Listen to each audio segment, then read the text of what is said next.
جس انسان کو اللہ تعالیٰ چار صفات سے نواز دے اور دنیا کی کوئی اور چیز اس کے پاس موجود نہ بھی ہو تو اسے کسی غم اور فکر کی ضرورت نہیں۔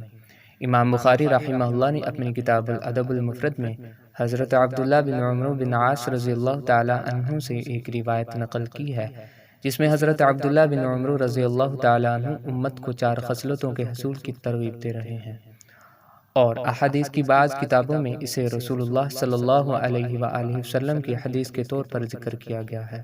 حضرت عبداللہ بن عمرو رضی اللہ تعالی عنہ کے اس ارشاد کا حاصل یہ ہے کہ جس انسان کو اللہ تعالی چار صفات سے نواز دے اور دنیا کی کوئی اور چیز اس کے پاس موجود نہ بھی ہو تو اسے کسی غم اور فکر کی ضرورت نہیں۔ گویا کہ یہ چار خصلتیں بہت بڑی دولت ہیں جن کے مقابلے میں دنیا کی مادی دولتیں ہیچ ہیں۔ ان کی پہلی خصلت حسن اخلاق، پہلی خصلت کہ جو انسان کے اندر پائی جائے، حسن خلیقت و حسن اخلاق ہے۔ حقیقت یہ ہے کہ علم اور عمل کا خلاصہ اور نچوڑ اچھے اخلاق ہیں۔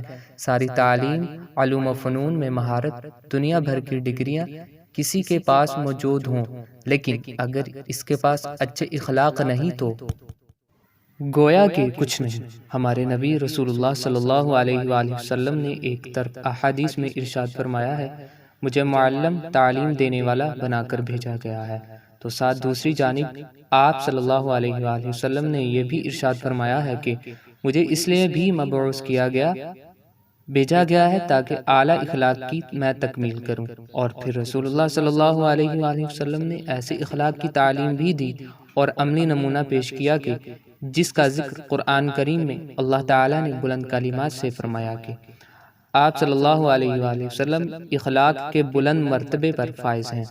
رسول اللہ صلی اللہ علیہ وآلہ وسلم کے بلند اخلاق کا نمونہ حضرت انس رضی اللہ تعالیٰ عنہ نے آپ صلی اللہ علیہ وآلہ وسلم کے ان بلند اخلاق کا نقشہ یوں بیان کیا ہے کہ مدینہ منورہ میں اگر کسی باندی کو بھی کوئی کام ہوتا، کوئی ضرورت ہوتی تو وہ حضور صلی اللہ علیہ وآلہ وسلم کو طلب فرماتی تو آپ صلی اللہ علیہ وآلہ وسلم اس کی ضرورت کے لیے بھی حاضر ہوتے، اور جہاں وہ کہتی آپ صلی اللہ علیہ وآلہ وسلم اس کے کام کو سر انجام دیتے۔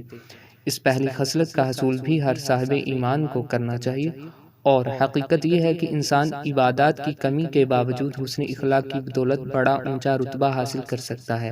اس لیے سنن ابی داؤد کی ایک روایت میں ام المؤمنین حضرت عائشہ رضی اللہ تعالی عنہا فرماتی ہیں کہ رسول اللہ صلی اللہ علیہ وآلہ وسلم نے فرمایا، آدمی حسن اخلاق کی بدولت ان لوگوں کا مقام حاصل کر لیتا ہے جو رات بھر نوافل پڑھتے ہیں اور دن بھر روزہ رکھتے ہیں۔ کتنی اونچی فضیلت اس حدیث میں بیان کی گئی ہے۔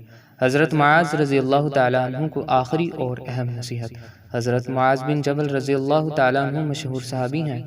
انہیں یمن کی جانب بھیجتے ہوئے رسول اللہ صلی اللہ علیہ وآلہ وسلم نے کئی نصائح فرمائی تھی۔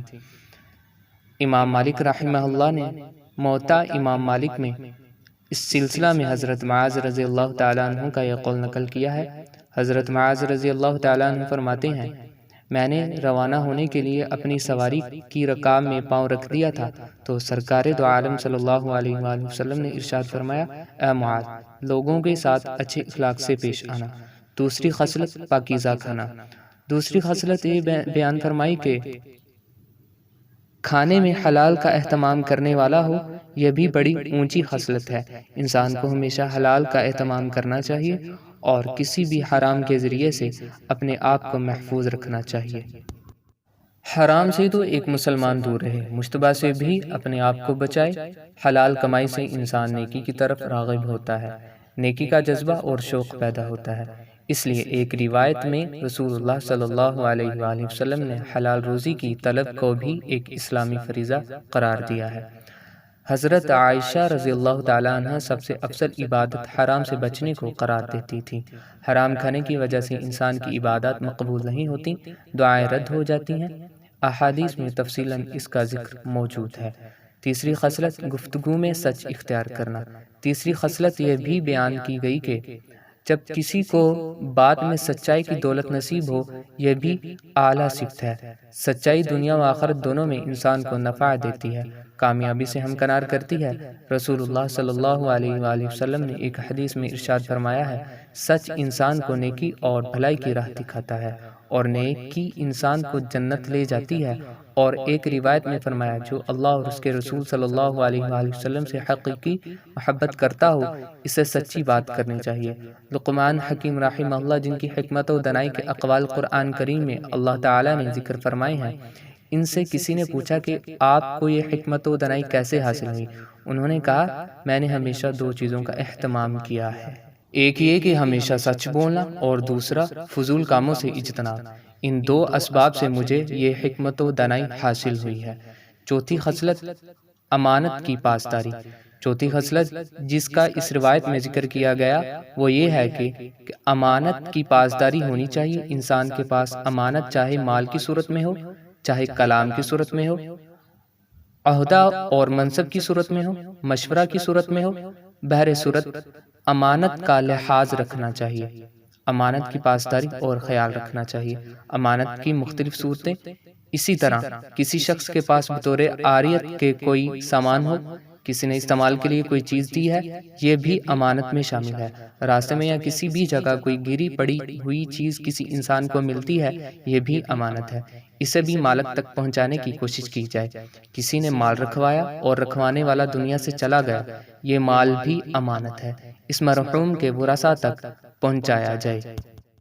بعض کتب میں حضرت انس رضی اللہ تعالیٰ عنہ کا یہ جملہ منقول ہے، یہ امت اس وقت تک خیر پر قائم رہے گی جب تک اس امت کے افراد میں تین صفات موجود ہوں گی۔ ایک یہ کہ بات کرنے میں سچائی کو اختیار کرنے والے ہوں، دوسرا یہ کہ جب فیصلہ کرے تو حق اور انصاف کے مطابق فیصلہ کریں، اور تیسرا یہ کہ جب امت کے لوگوں سے رحم طلب کیا جائے تو رحم کریں، اور یہ تین اصول جب امت سے خارج ہو جائیں تو وہ فتنے میں مبتلا ہو جائے گی۔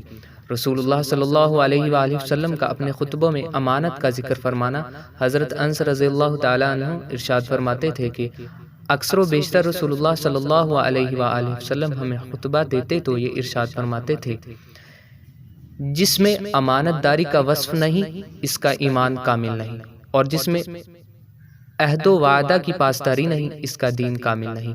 حاصل یہ ہے کہ جس مسلمان کے پاس یہ چار صفات موجود ہوں، اگر دنیا کی کوئی دولت اس کے پاس نہ بھی ہو تب بھی اس کے لیے یہی چار صفات کافی ہیں۔